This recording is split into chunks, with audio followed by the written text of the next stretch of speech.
difícil alguém nos tirar. Quando a gente tem a convicção de Deus dentro de nós, a gente racha pra frente. Desculpa a palavra.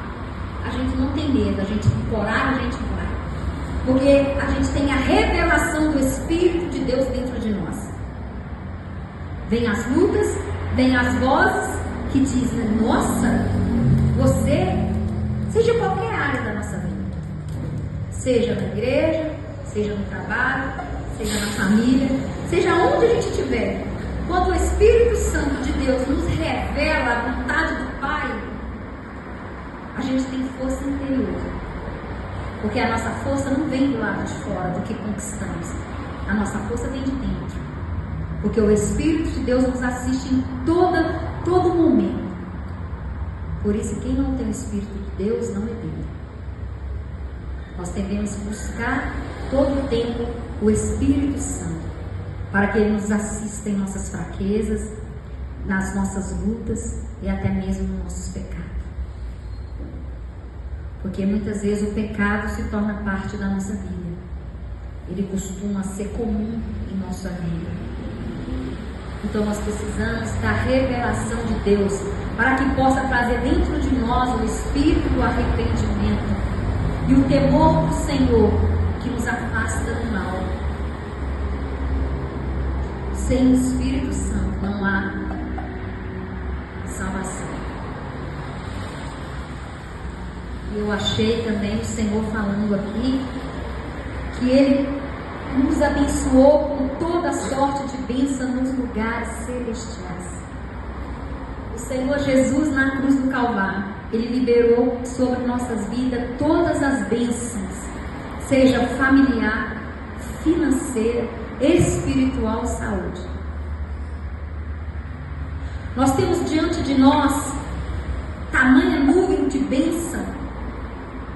Nós temos um Deus tão grande, tão rico, que Ele se fez homem para saber qual é as nossas fragilidades, qual é as nossas fraquezas.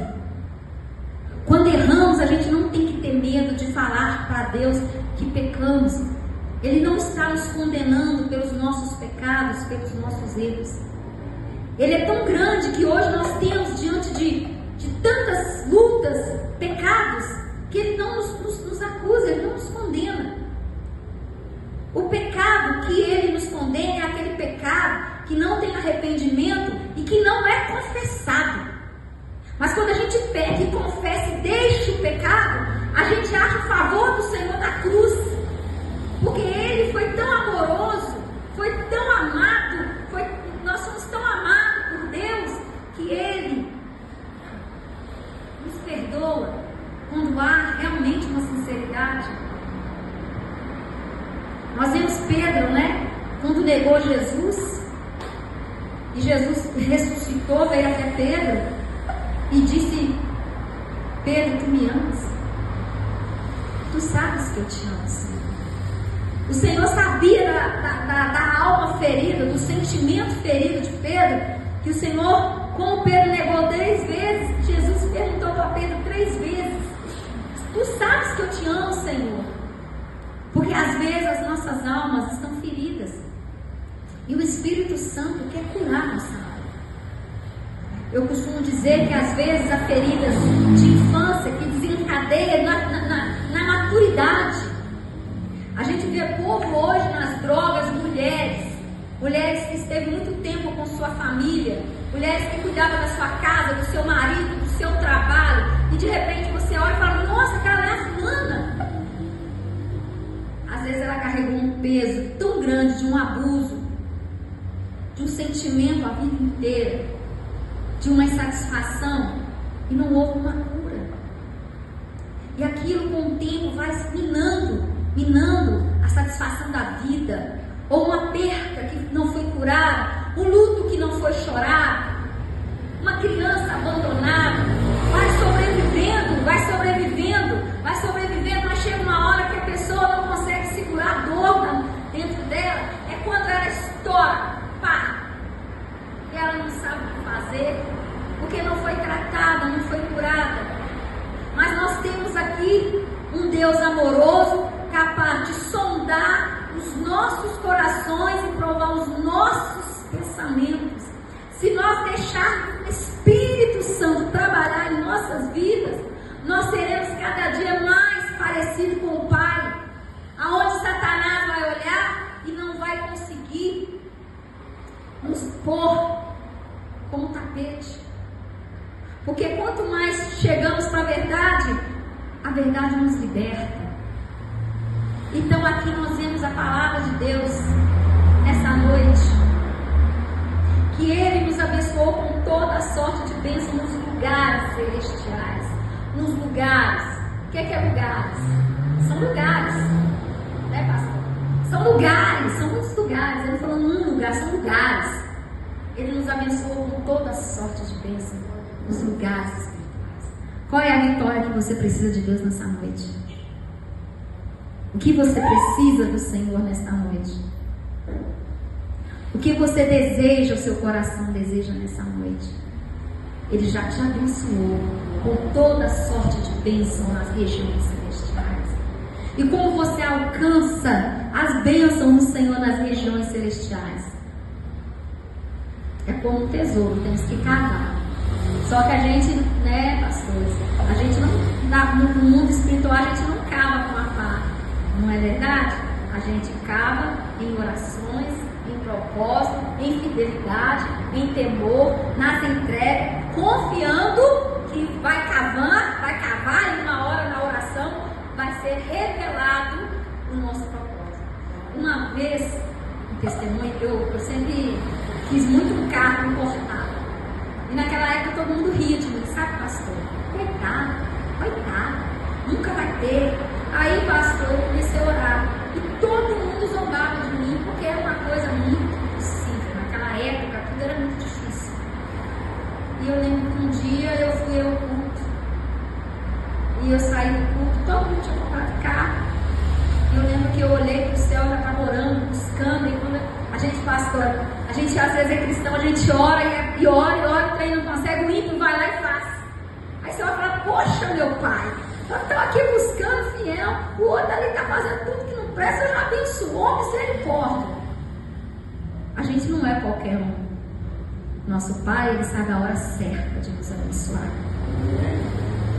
E aí eu lembro que eu saí do culto de domingo, né, o culto de uma bênção, eu olhei para o céu e disse, Senhor, nada é impossível para ti, me dá um carro.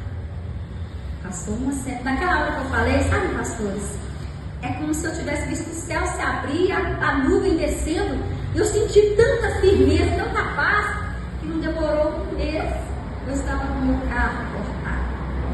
Eu lembro que eu parei na porta da casa da minha mãe e chamei meus irmãos para ver. Eu lembro que minha perna estava a chorar. Na época foi um milagre. Deus faz milagres. Buscar-me-eis e me achareis, quando me buscar de todo o vosso coração.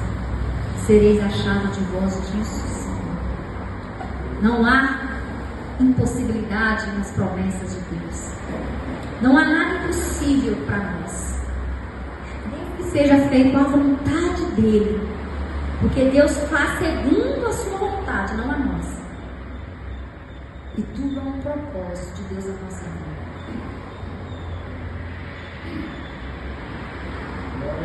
Como também nos elegeu nele antes da fundação do mundo, para que fossem santos e irrepreensíveis. Irrepreensível diante dele com amor. Ele nos chamou para ser irrepreensível. Perfeitos como ele. Ninguém é perfeito. Mas ele nos chamou para ser irrepreensível, para que não sejamos julgados por coisas desse mundo. Pecamos, todos pecamos. Erramos, todos erramos. Mas quando ele fala que ele nos chamou para ser irrepreensível, é para que a gente não viva na prática do pecado, para que a gente não viva na aparência do mal, é para que a gente faça a diferença em tudo que somos e fazemos. É para que a gente saiba renunciar tudo aquilo que nos afasta da perfeição. Ele nos chamou para a perfeição. É para dizer não para o pecado. É dizer não para as coisas que não vão glorificar Ele. É lutar contra a própria carne, com a própria natureza humana. Porque a nossa natureza humana, ela gosta de tudo que nos dá prazer. Mas o Senhor diz que Ele nos escolheu para ser irrepreensíveis. Sermos perfeitos, sermos sinceros, agradá-lo, tentar andar na presença dEle, para que tenhamos, vamos dizer, o mundo olha e fala, lá vai os pastores, olha que bênção. Lá vai a irmã, que bênção. Nossa, a gente nem precisa falar, porque as próprias atitudes que temos diante dele, diante dos homens, vai trazer vidas e almas. Porque essa é a boa, perfeita vontade de Deus. Que sejamos diferentes, porque Ele nos fez diferente. E nos predestinou para filho de doação por Jesus Cristo para si mesmo, segundo a beneplácito da sua vontade. Ele nos escolheu filhos. Quando Ele nos fez, Ele já nos fez aquele carinho, né, pastor? Essa aqui é a Silvana, essa aqui é o Marcos, esse aqui é meu filho amado, esse aqui eu tenho propósito, tenho planos, né, irmão? Tem planos para a irmã, eu tenho planos para todo esse povo. E Ele nos fez com carinho, nos fez com amor, colocou-nos quando nós estávamos no ventre materno de nossa mãe. Ele já conhecia, Ele já sabia da nossa debilidade, das nossas vontades. É aquele pai amado, aquele pai carinhoso, protetor. Então, assim, nós, antes de nascer, Ele já tinha um grande amor. Ele nos predestinou para a vida eterna, para a salvação, para nos fazer diferentes, com autoridade sobre o mal, autoridade dentro da nossa casa, autoridade contra as forças das trevas, contra as forças do maligno, contra a força do diabo. Não sei se eu posso falar essa palavra aqui, pastor. Posso? Posso. Contra as forças do diabo. Porque a nossa luta não é somente contra a carne. Aí agora a gente parte para o mundo espiritual. Às vezes a gente está lutando com um problema tem muitos anos. Eu, uma jovem pastora, eu acho que eu posso falar,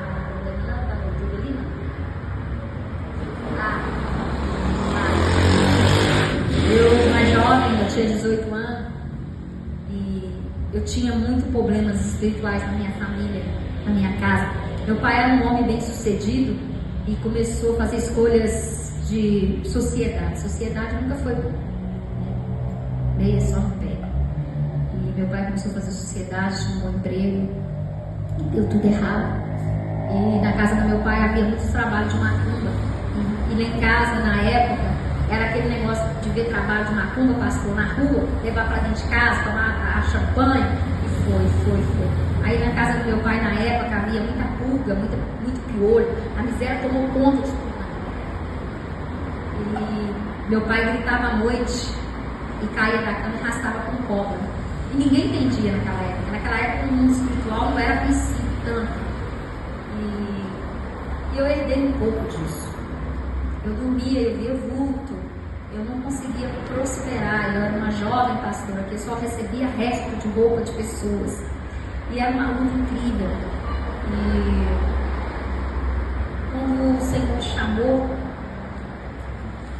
foi um dia de trevas na minha vida, que eu falei palavras que não deveria ter falado, que eu não vou expressar. E naquela noite eu vi o mal manifestando. E foi quando eu conheci o Senhor Jesus. Aí eu comecei a praticar as obras da fé. Eu comecei, na época eu tinha um espírito de miséria muito grande. Muito grande. Ninguém imagina que é um espírito de miséria. Alguém conhece o espírito da miséria? Conhece, irmão? Conhece? O espírito da miséria é uma desgraça. Quando ele está na vida da pessoa, nada vai. Ou a pessoa, nada que ela faz vai para frente. E eu tinha um espírito de miséria, que sangue de Jesus tem poder na minha vida. Era tudo o resto. Resta a irmã mais velha, resta a irmã mais nova. Amanhã eu faço para você. Mas eu nunca chegava no meu amanhã. E naquela época, depois eu conto esse testemunho, eu só sei que eu conheci o Senhor Jesus, fui para a igreja. Aí eu fui apresentado como pastor, hoje pregou sobre dízimo e oferta. ofertas. Não sei se a pastora faz votos aqui na igreja, mas eu fui apresentada a votos. Na época eu comecei a lutar. Eu comecei a lutar muito. Eu comecei a lutar, e trazer o dízimo, trazer os meus votos, trazer minhas ofertas. E as pessoas ficavam meio assustadas comigo. Eu falei, ó Deus, eu vou, eu venço. O Senhor é meu pastor, se eu disse que o Senhor é meu pastor, tem caminho montanhas. Eu comecei a dizimar e ofertar. E foi assim uma maravilha. Porque eu sempre, desde pastor, quando eu comecei a igreja, quando eu me converti, eu dava dízimo de R$1, de 1 centavo, eu era muito fiel. E eu lembro do pastor que o meu sonho era ter uma empresa. E todo mundo dizia, coitado, porque às vezes as pessoas olham pra gente e não valorizam, menospreza a gente. E naquele tempo, sabe, pastora, Deus foi comigo. Houve uma prosperidade tão grande, que eu vi como ser fiel a Deus em tudo. É ser fiel a Deus em tudo. E Deus honra a nossa fé. E Deus ali honrou a minha fé. E eu comecei a lutar contra esse espírito. Eu acho que eu posso falar, né, pastor? Se você não acredita, tem espíritos malignos que operam, às vezes a gente não vem à igreja, a gente não busca, e diz que, na igreja mais não, porque lá tem resposta. Não basta você vir na igreja e sentar no banco. Não basta você chegar aqui, sentar e falar, eu cumpri meu compromisso, eu fui lá. Não. A gente vem na igreja para combater as obras das trevas. Quando a gente chega aqui, a gente tem que orar mesmo, determinar, né, pastora? Eu ouvi o que o pastor está falando, chegar lá fora, pôr em prática, lutar, falar, eu vou fazer diferente, eu vou mudar, eu vou fazer o que o pastor pregou, eu vou viver a palavra de Deus, Jesus vai mudar minha vida, eu vou ser obediente, porque Ele já me abençoou em todas as áreas da minha vida, nas regiões celestiais, eu sou mais do que vencedora. Eu fui escolhida para ser filho, se eu fui escolhida para ser filha, para fazer a diferença. Nós temos obrigações de fazer a diferença.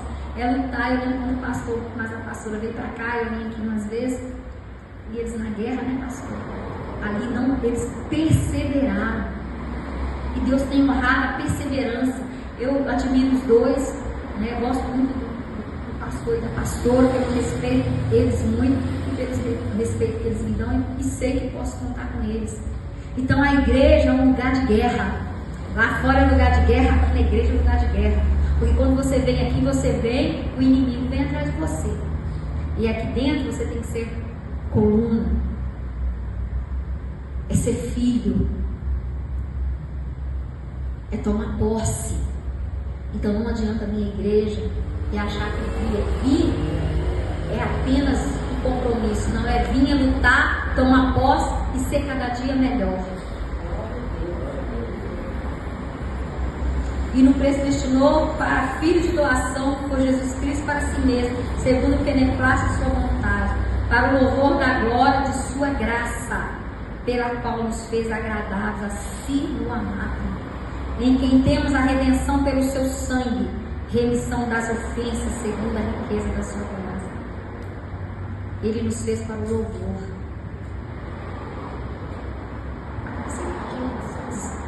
Podemos dizer a coroa do Senhor. Você foi feito para o louvor de Deus. Você está aqui não foi porque você quis estar aqui. Você está aqui porque Deus tem propósito. Deus tem planos. Deus escolheu para fazer coisas novas na nossa vida. Ele disse, sois forte e tendes vencido o maligno. O Evangelho é uma renúncia. O Evangelho é uma busca. O Evangelho é se tornar cada vez mais parecido com o Pai. O Evangelho não é apenas uma palavra dita, mas o Evangelho é para ser vivido. E quem tem sido nós hoje?